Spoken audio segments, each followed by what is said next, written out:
एक गुरुजी ने एक चेला बनाया। चेले भी बड़े अद्भुत होते हैं। सो बड़ी नम्रता से गुरुदेव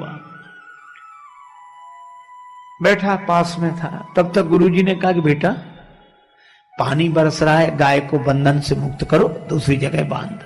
चेला बैठे बैठे बोला, गुरुजी जो स्वयं बंधन में पड़ा हो वो क्या किसी को बंधन से मुक्त कर सकता है?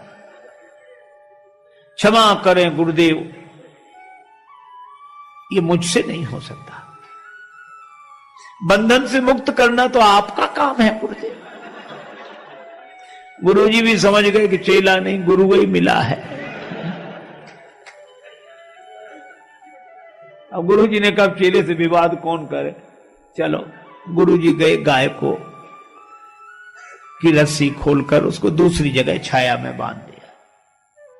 थोड़ी देर में गुरुजी फिर बोले, बच्चा बाहर जाके देख पानी बरस रहा है कि बंद हो गया है। चेला बोला, गुरुदेव ये बिल्ली आपके पास बैठी है, बाहर से ही आई है। आप तो इसके शरीर पर हाथ घुमाओ, शरीर गीला हो तो समझ लो पानी बरस रहा है, और शरीर सूखा हो तो समझ लो पानी बरसना बंद।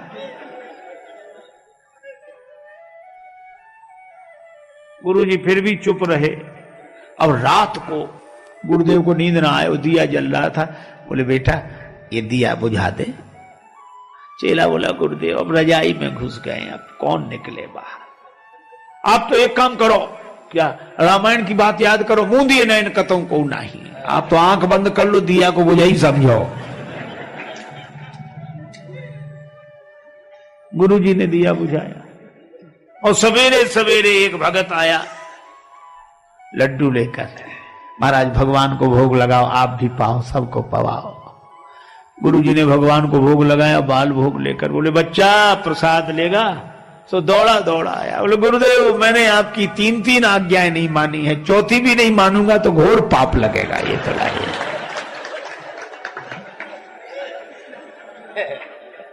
ये हाल। कोई रिक्शा दिख गया तो हम रिक्शा मांगते नहीं है। आवाज, ए रिक्शा, जैसे उसका नाम रिक्शा ही हो। एक आदमी ने तो हद कर दी, रिक्शे वाले से बोला, रिक्शा। हाँ साहब। रेल स्टेशन जाओगे? बोले हाँ जाएंगे। तो बोले जाओ।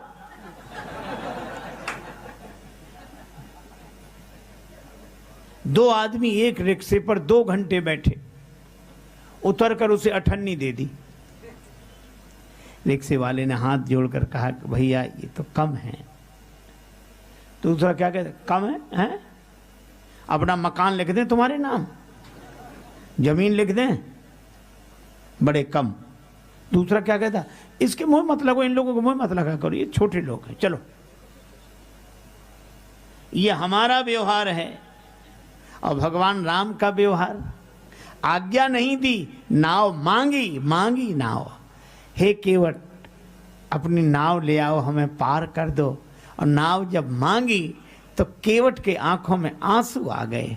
केवट ने कहा कि श्रम का मूल्यांकन इतना जिसके मन में हो वो नर नहीं हो सकता, नर रूप में भगवान ही हो सकते हैं। कहा ही तुम्हारा मरम मैं जाना।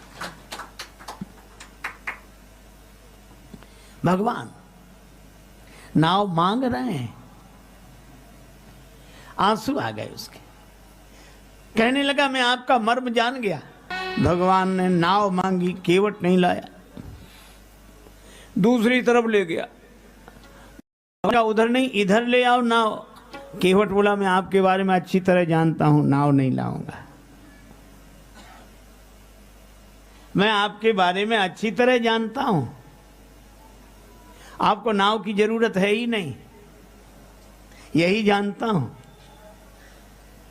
नाम अजामिल से खलकोट अपार नदी भव बूढ़त काढ़े। हे प्रभु, आपका नाम तो भवसागर से पार कर देता है पापियों को। गंगा जी पार करने के लिए आपको नाव की कोई जरूरत नहीं है, मैं जानता हूं। पर भगवान कहते नाव ले आओ। केवट ने मन ही मन कहा कि प्रभु, जनकपुर वाले आपको जनकपुर में रोक नहीं सके। आप जनकपुर से अयोध्या आ गए, अयोध्या वाले नहीं रोक सके, आप श्रृंगवेरपुर में आ गए, निखादराज रोक नहीं सके, आप गंगा जी किनारे आ गए, और मैं भी अगर आपको पार कर दूं तो फिर मेरी क्या हिम्मत जो आपको रोक लूं। बड़े बड़े राजा आपको नहीं रोक सके तो भला मैं क्या रोक पाऊंगा। इसलिए मैंने निश्चय किया, ना नाव लाऊंगा ना पार करूंगा, अपने आप रुके रहोगे। एक आदमी गया बाजार, पत्नी ने कहा कि बाजार जा रहे हो तो कोई चीज खरीद लाना। ठीक है, पर पत्नी बोली ठग मत जाना, बाजार में ठग बैठे रहते हैं। वह ये शिक्षा लेकर घर से गया दुकानदार के पास। बरसात के दिन छाता पसंद आया, दुकानदार से कहा ये छाता कितने का दिया? दुकानदार बोला 20 रुपए का। सस्ते का जमाना था। छाता कितने का दिया? बोला 20 रुपए का। तो वो तो घर से पढ़कर आया था, बोला हम तो 10 रुपए देंगे। दुकानदार समझ गया कि ग्राहक बड़ा चतुर है, तो बोला अब तुमसे क्या मुनाफा लें, दाम के दाम में ले जाओ, 16 रुपए निकालो ले जाओ। 16 रुपए में दोगे? हाँ। तो खरीदने वाला बोला फिर तुम 8 रुपए देंगे। दुकानदार ने समझा मजाक कर रहा है, कहा 12 रुपए में लेना है कि नहीं? ग्राहक बोला 6 रुपए देंगे। अरे भाई चलो 10 रुपए में ही ले जाओ, तो बोला 5 रुपए दूंगा। अंत में दुकानदार बोला कि 8 रुपए में लेना है, तो बोला 4 रुपए ले लो। तो दुकानदार झल्ला कर बोला कि मुफ्त क्यों नहीं ले जाते? तो बोला मुफ्त दोगे तो 2 ले जाऊंगा।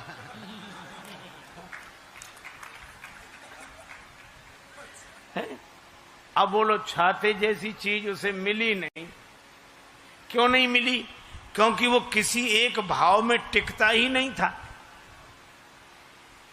तो जब भाव में टिके बिना उसे छाता नहीं मिला, तो भाव में टिके बिना परमात्मा की छत्र छाया कैसे मिल जाएगी? भाव बिना बाजार में वस्तु मिले नहीं मोल, तो भाव बिना हरि क्यों मिले, इसलिए भाव सहित हरि बोल।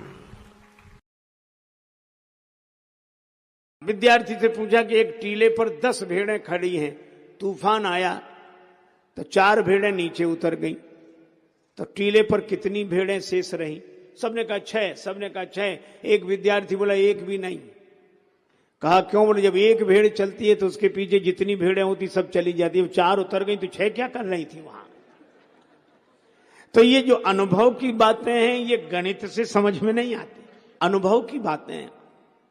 एक अध्यापक ने एक विद्यार्थी से पूछा कि तुम्हारे पिता हमसे 5,000 रुपए उधार लें 3 रुपए प्रति सैकड़ा ब्याज की दर से, तो 6 महीने बाद कितना लौटाएंगे, हिसाब लगा के बताओ। विद्यार्थी बोला सर 1 नया पैसा नहीं। अध्यापक ने डांट कर कहा क्यों रे, तुझे गणित नहीं आता है? बोला हमें तो गणित आता है, हम तो हिसाब जानते हैं, पर आप हमारे बाप को नहीं जानते। उसने जिसका लिया है दिया है आज तक, जो तुम्हारा ही देगा। तो बोलो अनुभव की बात कह रहा है। सीधा गणित नहीं लगता, लेकिन उसके अनुभव की बात है। इसी तरह गुरुदेव के वचन को बुद्धि के गणित से समझने की चेष्टा न करो, बल्कि गुरुदेव के वचन को तो वेद मंत्र मानकर श्रद्धा पूर्वक पालन करो। यही गुरुदेव की महिमा है। उन्होंने कहा कि तुम चिंता मत करो, 2 मैं कह रहा हूं 2। और तो विश्वामित्र जी को राम जी लक्ष्मण जी मिले, किसकी कृपा से? गुरुदेव की कृपा से। एक आदमी गांव में गया, अपने मित्र के साथ घूमने निकला, तो छोटा सा गांव, एक व्यक्ति तेल बेचता था, अकेला आदमी, और भीतर उसने कोल्हू चला रखा और बाहर बैठकर तेल बेचे। इस व्यक्ति ने देखा कि अकेला आदमी कैसे करता है, तो उसने कहा कि तुम ये बैल को हाँकते नहीं हो और कैसे बिना तुम्हारे चलाए चलता है? तो उस आदमी ने कहा कि बैल को मैं हाँक देता हूं और जब चलने लगता है तो बाहर आके बैठ जाता हूं, तो उसे पता नहीं लगता कि तुम पीछे हो। तेल बेचने वाले ने कहा हमने उसकी आंख पर पट्टी बांध रखी। सो तो ठीक है, लेकिन तुम बाहर बैठे हो, बैल अगर चलना बंद कर दे तो तुम्हें कैसे पता लगेगा? तेल बेचने वाला बोला हमने उसके गले में घंटी बांध रखी, चलना बंद होता घंटी बजनी बंद हो जाती, हम फिर जाके हाँक देते हैं। पर वो तार्किक मानने कोई तैयार नहीं। वो कहने लगा कि नहीं, ये भी कोई बात नहीं हुई। कहा क्यों?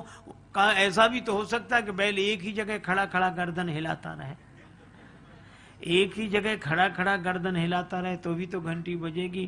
तेल बेचने वाला हाथ जोड़ के बोला बाबूजी वह बैल है, आपकी तरह तार्किक नहीं है। ये तर्क वाले एक ही जगह खड़े खड़े गर्दन हिलाते हैं। अरे भाई, भगवान की भक्ति का सुख लो, भगवान की भक्ति का आनंद लो। जनक जी जैसे ज्ञानी भी भगवान के भक्त हो गए। अच्छा देखो, एक और अद्भुत बात मैं आपसे बताऊं। श्री जनक जी ज्ञानी हैं, ज्ञानाभिमानी नहीं है, और ज्ञानी के यहां भक्ति प्रकट हुई। श्री सीता जी, अच्छा भक्ति की क्या पहचान है कि भक्ति प्रकट हुई? का भक्ति के प्रकट होते ही वर्षा होने लगी। वर्षा ऋतु रघुपति भगति तुलसी साल सुदास। भक्ति के कारण वर्षा होती है। जिसे एक बार जीवन में प्रभु का प्यार मिलता है, उसे बस आंसुओं के हार का उपहार मिलता है। न पूछो उस दिल की बेकली का हाल, मत पूछो, न तन से प्राण जाते हैं न प्राणाधार मिलता है। भला किसको दिखाएं मर्ज की बढ़ती हुई मंजिल, न कोई वैद्य मिलता है न कुछ उपचार मिलता है। और दूर रहने पर भी न जाने क्या क्या बात होती है। हृदय के तार से जब उस हृदय का तार मिलता है, और जहां कुछ छल छलाता अश्रु जल दिखलाई देता है, उसी मानस में हमें वह सांवला सरकार मिलता है।